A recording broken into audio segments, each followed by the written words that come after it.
It was, if I think back, it was really kind of the first film that, I don't know, hit me in a way that I felt like I needed repeated viewings of the movie. So I'd go to the local video store and rent it on VHS and watch it over and over. And it was before I got into acting, before I even knew that filmmaking was a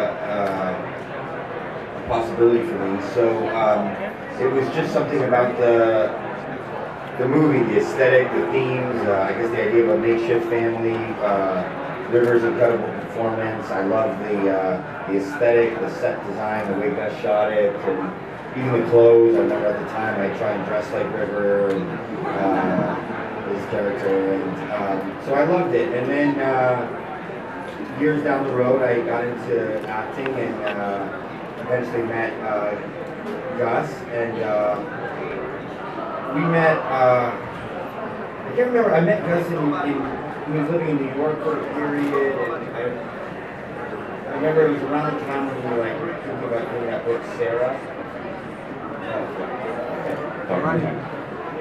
Oh. Okay.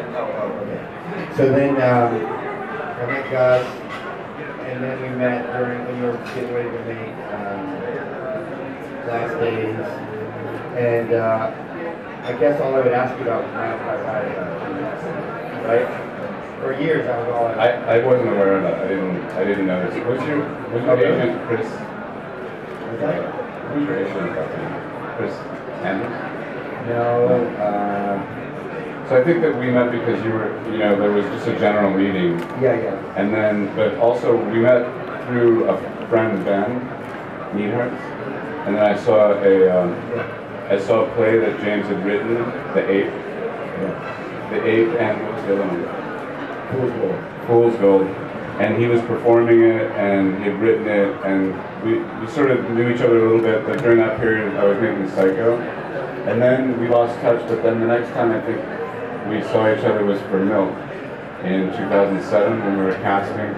And that was when we had our meeting, conspicuously James we were talking nothing about Harvey Milk, or the project. It was all about My Own Private Idaho. Yeah. Okay.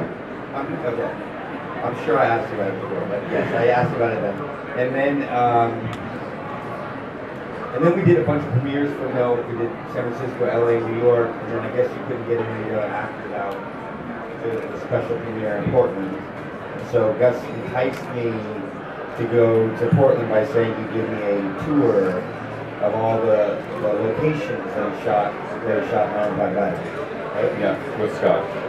With Scott Green, who has a part in My Own Private Idaho. He's in the cafe scene and there's kind of in the interview section, and has worked with us for years now. So we went on the tour, and then at the end of the tour, Gus said that he had all the dailies from My Own Private Idaho, or I guess more specifically, editor's reels.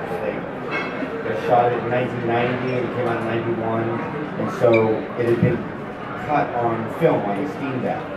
And so when Gus said he had the dailies, that meant he had like hundreds of these rolls of film. And I said, well, we have to watch it. And so I made a special trip back to Portland, and we spent 2 days just watching all that material. And then I asked if then we just started talking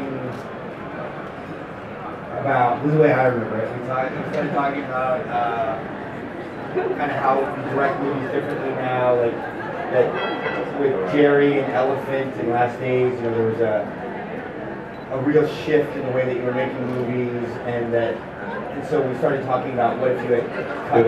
Even though the takes that I was using in Jerry or Last Days or Elephant were done as specifically long pieces of film, that we actually shot the other movies with long takes, like My Own Private Idaho. Any given scene, each shot, it runs the whole length of the scene.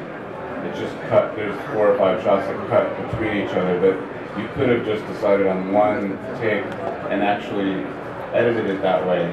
longer pieces. And same with like Good Will Hunting or like any of the films actually. So, but since we had the film sitting there, it was.